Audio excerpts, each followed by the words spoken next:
All right, welcome to the Women's Month webinar for One Time Ministry. This will be a love ministry broadcast. Most of you haven't heard from the love ministry in a very long time, and I'm bringing it back to the surface again, everyone. So let's go ahead and get started. So the first book that we see right here is Becoming by Michelle Obama. And I read this book and it was absolutely amazing. As one of the most iconic and compelling women of all time, Michelle Obama has been the face of women empowerment, and this book dives deep into her influence and the good that results from it. This includes the most welcoming White House in history. Okay. The next book that we have here, is The Soul of a Woman by Isabel Allendale. Let me give you a background history of this one. As a young woman who grew up in the first feminist wave in the 1960s, Isabel Allen has her fair share of accomplishments, including meditating power and what is meant to be a woman. This book offers unique insight into all of that. The next one talks about Women in Leadership by Julian Gerber and NOI.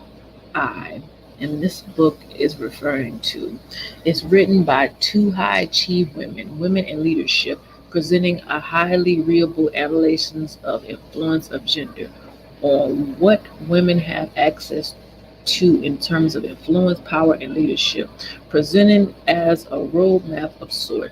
This book is an action agenda meant to inspire every woman out there.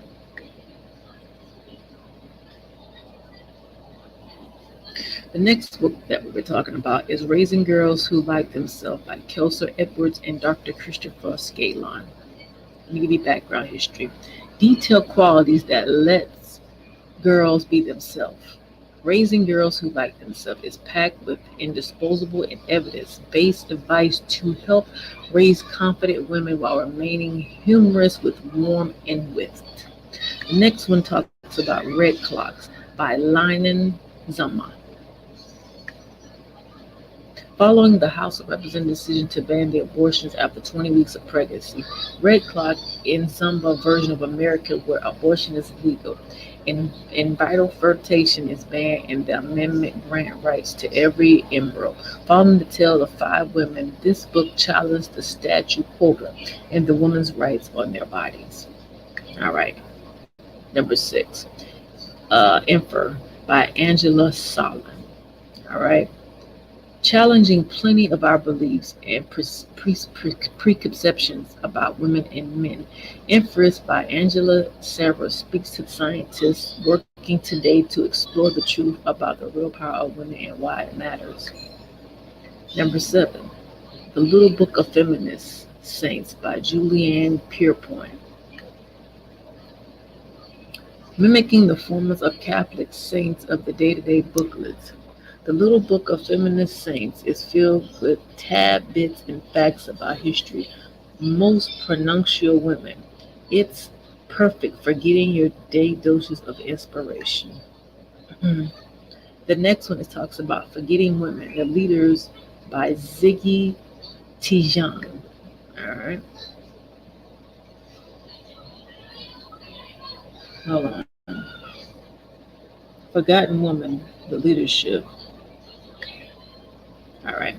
Illustrated by the Mark of Women Artists and Illustrators, Forgotten Women, is a deep dive into some of the history of heroics that have either been silent or overlooked, whether as a pathologist, scientist, transgender, righteous activist, or private queens, and mathematics. The next one is The Handmaid's Tale by Marjorie Atwood. A scarlet satire and a literary tour de force. The Handmaid's Tale is a futuristic dystopian tale where England is now fully participating following a handmaid whose life is controlled by a tutorous figure that dictates their every moves. The last one is Free Women by Lauren Fagan. A genre-defying book, Feg's Free Women merge memoirs and mystics as she tells her story while extracting some of the most important lessons she's learned. Stimulating and freeing, this book explores everything from sexuality, motherhood, mental health, as well as free love. So these are the 10 books that I want to share with you on the month of Women's History Month. All right. So now we're moving on to the international part of it. Like this. So there's some 10 celebrating 10 inspirational women in African football.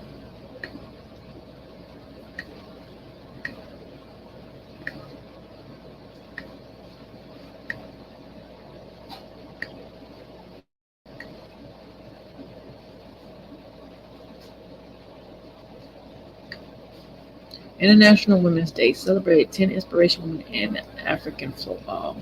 All right. The first one we're going to start talking about. Hold on. Is Desire. One of the best African strikers of the decade, I'm going to call Oak, has arguably been under-celebrated for her numerous achievements and qualities.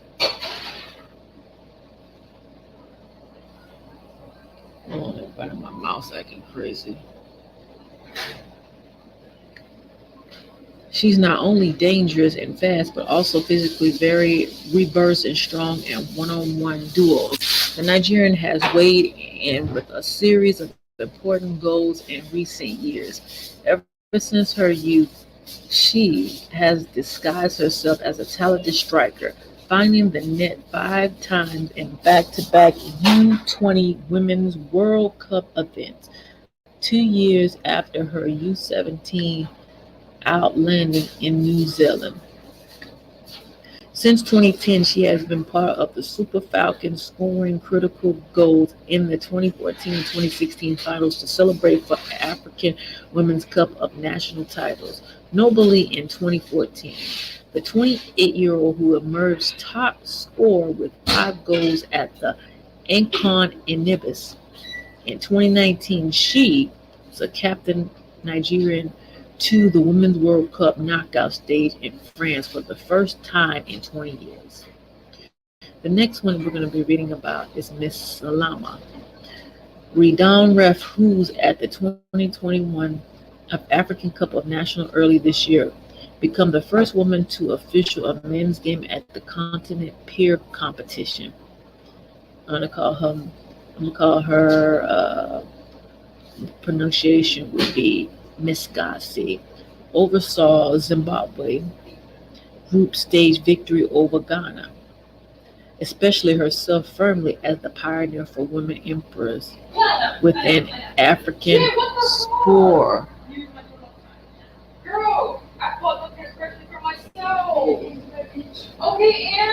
All right, the next one we're spotlighting is Umon Ibad. Ibad is arguably Africa's most consistent. Ibad is arguably Africa's most consistent women's footballer of the last 10 years, having featured in virtual all of Nigerians' games in international competitions, as you can see it right there, held in 2010s.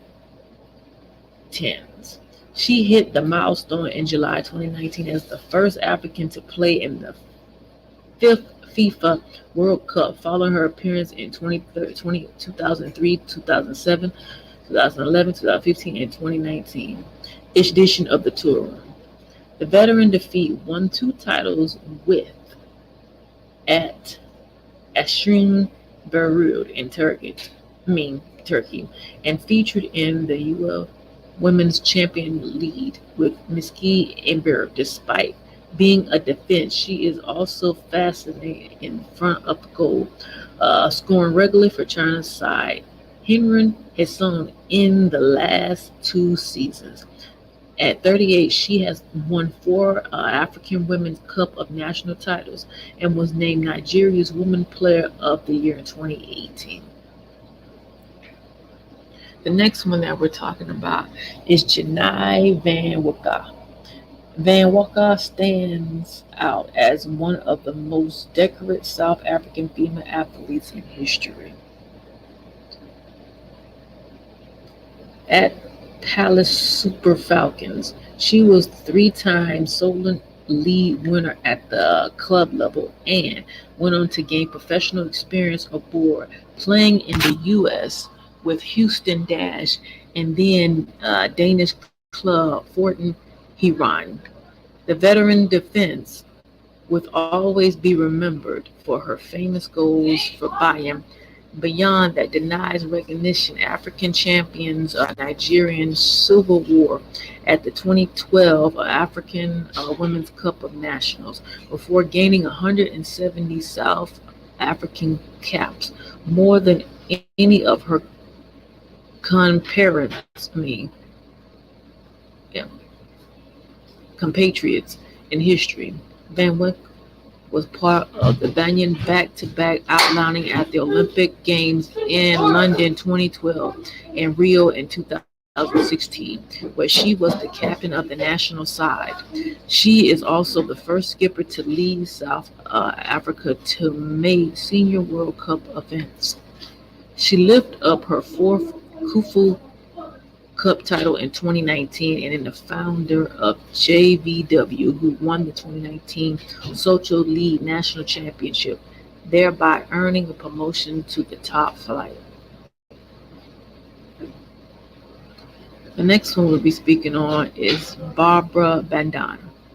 Zimbabwe hotshot was netted two hot tricks for the She Polo during their memorable campaigning at the Olympic Games last year.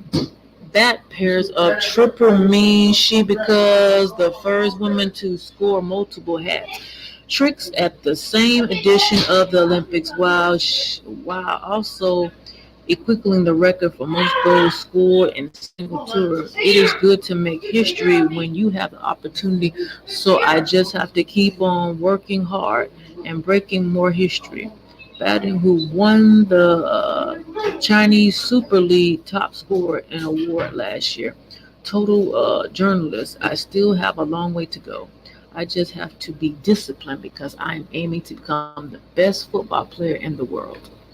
All right, the next one we are speaking on is her name would be Kinshazadai Arum, a former entrepreneur who stepped into sport administration during the Cameroon football crisis of 2018 to 2019, as the country's football was overseen by the Standards Committee. And Bruce helped the Cameroons emerge from the testing situation despite the complication imposed upon the country's football by COVID-19 coronavirus pandemic, and she appointed to the CAF Executive Committee last year. Dr. Patricia Massoud named her last year as the Vice President of Confederate of African Football, the first woman and the first comrade to hold such a prestigious position within the organization. The next one is Galaline is Edge, pay attention everybody, Edgemode showed to Penance on the international stage where she scored the fastest goal in women's football history after just 2 seconds for sparring of Sabah and Saber. The 29-year-old starred in Cameroon first Olympic game in London 2012 and then their first Women's World Cup 3 years later in Canada. She scored a hat trick in the 6-1 group, winning over Ontro to become the first African to score three in Women's World Cup match during the 2014 edition, and capped that year by winning the Dambenkling Top Scorer Award with 18 goals. She also won the 2015 African Women's Player for the Year prize and was nominated for the BBC World's Football of the Year 2016. Desiree Ellis. African youngest woman coach in the game today. Ellis has twice been named CAF Women's Head Coach of the Year.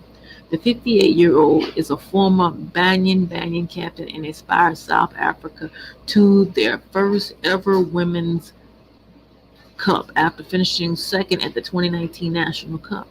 Ellis deserves intimate credit for overseeing Banyan's intimate climb in the women's game.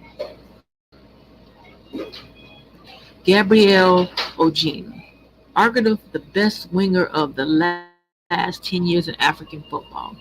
With her ability to create chances, her dribbling and pacing in the wide area of Indomitable Lions, Gabrielle made her indubitable Lions debut in 2008. Her goal ensured Cameroon edged South Africa in the semis, and they went on to claim gold at the African Games in 2011.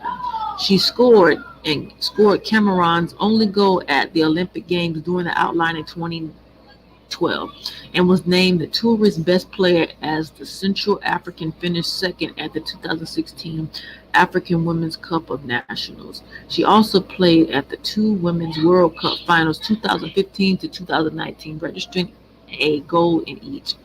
At club level, Origin won three titles for Cameroon's side, Lovis Mepouve Delphine Yefon, and played for Russia's side of Rakan before joining CKA Moscow, where she lifted her first domestic title in Europe in 2019. Consistent excellency across the course of the last 10 years. Estasia Oshala. Oshala established her legacy as one of the Africans' best of the decade since she shot into the international limelight in 2014. The year she claimed the gold ball and golden boot at the U20 Women's World Cup in Canada before winning the first of her three African Women's Cup of National titles in Nimbash. The 27-year-old woman went on to claim the inaugural BBC Women's Player of the Year prize. Four African Women's Players of the Year gone along with Nigerian Sport Awards and Nigerian Pitch Awards, among others. She became the first African female player to secure a professional move to England after joining Liverpool in 2015. A later year moved to Astro, where she won the FA Cup. In search of greener pastures, she signed for Chinese club Delanqua, where she won four domestic honors in 2 seasons before making a surprise loan switching to Barcelona in Spain. Having scored 8 goals in 11 games for Balloon on an initial loan spell, including her side only goal in Championship League final against Lions. She earned a 3-year permanent deal in 2019 and also became the first African to play and score in the European Elite Women's Club competition. Since then, the goals have flew in, and in 2020 she won a domestic quadruple, including the Spanish top flights and Coupe de Lorraine last year. She followed that up by becoming the first African woman to win the Champion League. At the international level, Oshin inspired Nigerian to a Women's Cup knockout, phasing for the first time in 2 decades in France in 2019. So, ladies, this concludes the webinar for Women's History. We talked about 10 inspiring books and we talked about 10 international players in Africa. And I hope that this has really helped you to give an insight about what we really can accomplish when we put our mind and heart and body to it, to be very determined to get on to what we are called to do, ladies. Take time out today and think about these stories and think about how it inspires you to move forward in your own life. Again, my name is Minister Johnson, the founder of On Time Ministry, and you have just watched the webinar of Women's History's webinar for On Time Ministry. This is a Love Ministry outreach broadcast for you all. I love you all. God bless you. Have an amazing and a safe Thursday. Take care.